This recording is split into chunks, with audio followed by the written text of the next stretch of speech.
मेरे चैनल में आप सभी का स्वागत है। मेरी बड़ी बहन आरती की शादी को 1 साल हो चुकी थी। दीदी काफ़ी सुंदर थी और जीजा जी भी काफ़ी हष्ट-पुष्ट थे। शादी के बाद दीदी कम ही हमारे घर आया करती थी, क्योंकि जीजा जी को दादी के बिना बिल्कुल भी रहा नहीं जाता था। दीदी और जीजा जी एक दूसरे से बहुत प्यार करते थे और एक दूसरे के बिना नहीं रह सकते। यह बात मुझे उस दिन समझ में आई जब दीदी दिवाली पर हमारे घर आई हुई थी। दीदी को आए 1 हफ्ता हो चुका था, लेकिन जीजा जी के फ़ोन दिन भर में कई बार आते रहते थे।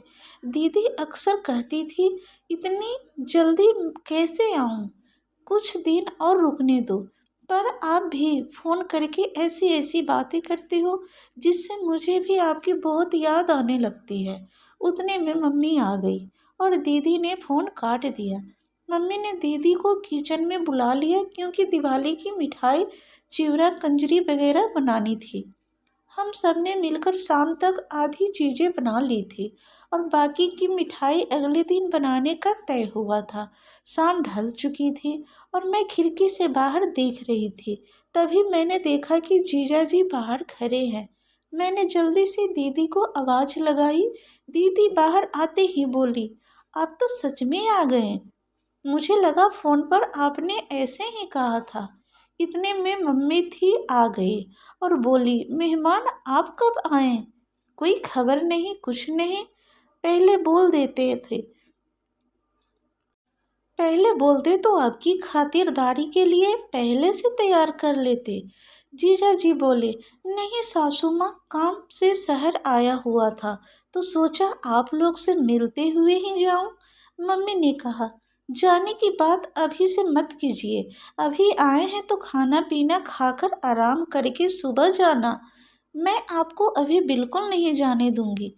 जीजा जी कुछ नहीं बोले और मुझे भी मालूम था कि जीजा जी जाने के लिए नहीं आए हैं। इतने में दीदी पानी लेकर आई और जीजा जी को पानी देते हुए धीरे से फुसफुसाई, मुझे अच्छे से पता है कि आप किस लिए आए हैं। 1 हफ्ता भी नहीं रह पाए ना मेरे बिना। जीजा जी मुस्कुराते हुए बोले, तुम हो ही ऐसी। यह सुनकर दीदी शर्माकर मुस्कुराई और वहाँ से चली गई। थोड़ी देर में खाना बनकर तैयार हो गया।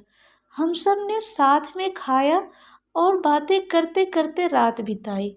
जीजू का बिस्तर राजू वाले कमरे में लगाया गया था और सबको अब सोने की तैयारी करनी थी।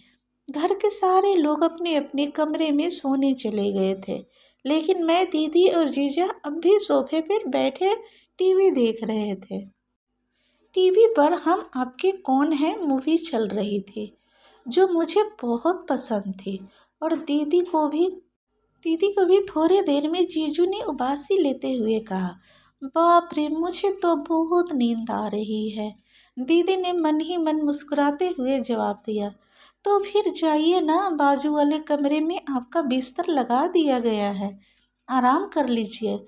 मैं मूवी देखकर बाद में आ जाऊंगी। जीजू का चेहरा देखने लायक था। वह थोड़ा खींच कर कमरे की ओर चले गए। मुझे और दीदी की हंसी आ रही थी, लेकिन हमने कुछ नहीं कहा। हम दोनों मूवी देखने में लगे हुए थे। कुछ देर बाद दीदी ने मुझसे कहा, छोटी, मुझे भी अब नींद आ रही है, मैं सोने जा रही हूँ। मैंने तुरंत कहा, दीदी अगर तुम भी चली जाओगी तो मुझे डर लगेगा। तुम्हें पता है ना, रात में मुझे अकेले डर लगता है। दीदी थोड़ा ठिठकती हुई बोली, ठीक है, थोड़ी देर रुक जाती हूँ। उसी वक्त जीजू ने कमरे से आवाज़ लगाई, आरती, पानी चाहिए। दीदी ने तुरंत कहा, रुको छोटी, मैं तुम्हारे जीजू को पानी देकर आती हूँ। मैंने कहा, ठीक है, पर जल्दी आना। दीदी किचन से पानी की बोतल लेकर जीजू के कमरे में चली गई। मैंने सोचा अभी आएगी, लेकिन 5 मिनट बीत गए और पूरे घर में मुझे कोई नज़र नहीं आया। डर के मारे मैंने दीदी को आवाज़ दी। थोड़ी ही देर में दीदी कमरे से बाहर आई। उनकी साड़ी थोड़ी अस्त व्यस्त थी, बाल बिखरे हुए थे और सांसें तेज चल रही थी। मैंने घबरा कर पूछा, दीदी इतनी देर क्यों लगा दी? मुझे डर लग रहा था। दीदी ने हंसते हुए कहा, अरे वो कुछ नहीं, तुम्हारे जीजू को बहुत प्यास लगी थी, इसीलिए पानी देने में थोड़ा समय लग गया। इतने में जीजू कमरे से बाहर आए और बोले, अरे मेरे फ़ोन की बैटरी ख़त्म होने वाली है, क्या तुम मेरे लिए चार्जर ला दोगी? दीदी ने जवाब दिया, ठीक है देखती हूँ, आप यहीं रुकिए। लेकिन जीजू ने कहा, अरे तुम देखो, मैं कमरे में वेट करता हूँ। यह कहते हुए वो वापस कमरे में चले गए। दीदी मेरे कमरे में गई और वहाँ से मेरा फ़ोन चार्जर उठाकर जीजू को देने उनके कमरे में चली गई। मैंने सोचा कि चार्जर देकर वह तुरंत वापस आ जाएंगी, लेकिन थोड़ी देर बीत गई और दीदी का कोई अता पता नहीं था। मैंने एक बार फिर से दीदी को आवाज़ लगा दी, लेकिन कोई जवाब नहीं आया। मैं समझ गई कि शायद दीदी चार्जर लगाकर फ़ोन की चार्जिंग में व्यस्त होंगे। थोड़ा डर भी लग रहा था, इसलिए मैंने टीवी बंद किया और अपने कमरे में सोने चली गई। लेकिन मुझे नींद नहीं आ रही थी। बिस्तर पर लेटकर और मैं अपना फ़ोन चलाने लगी। आधे घंटे बाद मेरा फ़ोन डेड हो गया। उसकी बैटरी ख़त्म हो चुकी थी। अब मैं इधर उधर चार्जर ढूंढने लगी, लेकिन याद आया कि मेरा चार्जर तो दीदी ले गई है। अब मैं असमंजस में थी, क्या चार्जर लेने के लिए जाऊं या नहीं? नींद तो वैसे भी आ रही थी और बैरियत भी हो रही थी। मैंने सोचा कि शायद चार्जिंग अभी शुरू हुई होगी। मन ही मन मैंने तर्क किया, और आजकल के फास्ट चार्जर कितनी जल्दी फ़ोन चार्ज कर देते हैं। फिर भी कुछ ऐसे होते हैं जिनकी बैटरी इतनी धीमी चार्ज होती है, लेकिन चाहे जितना भी फास्ट चार्जर लगा तो वक्त लग ही जाता है। मैंने सोचने लगी कि एक बार जाकर देख ही लूं कि जीजू का फ़ोन कितना चार्ज हुआ है, या फिर अभी चार्जिंग शुरू ही हुई है। लेकिन यह विचार मेरे दिमाग में घूम रहा था कि आखिर मुझे कमरे में जाना चाहिए या नहीं। मुझे बेरियामत महसूस हो रही थी और फ़ोन के बिना समय काटना मुश्किल लग रहा था। आखिरकार मैं चार्जर लेने के लिए जीजू और दीदी के कमरे की ओर बढ़ी। जैसे ही दरवाज़ा खोलने की कोशिश की, वह अंदर से बंद था। खिड़की भी पूरी तरह से बंद थी, लेकिन कमरे के अंदर से हल्की रोशनी बाहर आ रही थी, जो कांच की खिड़की से दिख रही थी। मैंने सोचा सो नहीं रहे होंगे। कुछ पल ठीक की फिर दीदी दीदी को आवाज़ लगाई। पहली बार कोई जवाब नहीं आया। दूसरी बार फिर आवाज़ दी, तब दीदी की आवाज़ आई, क्या है, क्यों परेशान कर रही है इस टाइम पर? मैंने कहा, दीदी वो मेरा फ़ोन चार्जर अंदर रह गया है, मेरा फ़ोन बंद हो गया है, चार्जिंग करनी है। जीजू का फ़ोन चार्ज हो गया तो मुझे चार्जर दे दो। दीदी ने थोड़ी खींच भरी आवाज़ में कहा, अरे नहीं हुआ है फ़ोन चार्ज, तुम्हारे जीजू की फ़ोन को चार्जर होने में काफ़ी समय लगता है। चार्जर तो अभी अभी शुरू हुई है, तुम जाकर सो जाओ, परेशान मत करो। मैंने कहा, दीदी बस 10 मिनट के लिए चार्जर दे दो, मेरा फ़ोन फास्ट चार्जिंग करता है। दीदी ने जवाब दिया, ठीक है बाबा, लाती हूँ, तू अपने कमरे में जा। मैं अपने कमरे में लौट गई।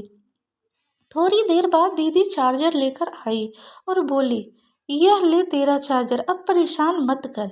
जैसे ही मैंने चार्जर लिया, मेरी नज़र दीदी पर पड़ी।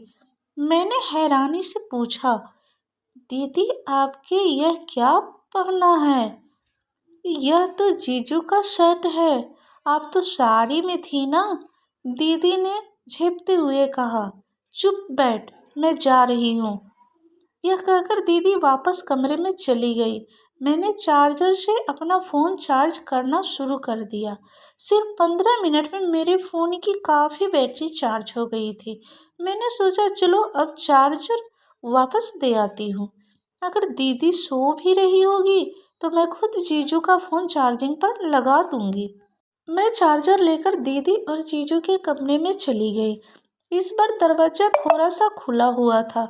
शायद दीदी जल्दी से बंद करना भूल गई होगी। जैसे ही मैंने दरवाज़ा खोला और अंदर कदम रखा, मेरे सामने ऐसा नज़ारा था जो मैंने अपने ज़िंदगी में कभी नहीं देखा था। मेरी आंखें फटी की फटी रह गई। मुझसे यह बहुत बड़ी गलती हो गई थी। मुझे अंदर आने से पहले आवाज़ देनी चाहिए थी। मैं यह कैसे भूल सकती हूँ कि यह शादीशुदा जोड़ा है। मुझे उन दोनों को देखकर बेहद शर्म आ रही थी, लेकिन दीदी और जीजू को इस बात का जरा सा भी अंदाजा नहीं था कि मैं दरवाजे पे खड़ी हूँ, उन्हें देख रही हूँ। उसके बाद जो हुआ उसे जानकर आप इतने हैरान हो जाएंगे कि आपको एक बड़ा झटका लगेगा। कहानी का अगला भाग जानने के लिए तैयार रहिए। अगर आपको यह पहला हिस्सा अच्छा लगा हो तो प्लीज़ आप कमेंट जरूर कर देना, और कहानी को दूसरे भाग जल्द ही लाने की कोशिश करूँगी। तो आप लाइक कर देना। अगर आप इस चैनल पर नए होंगे तो प्लीज़ सब्सक्राइब कर देना। फिर मिलते हैं दूसरी भाग वीडियो के साथ।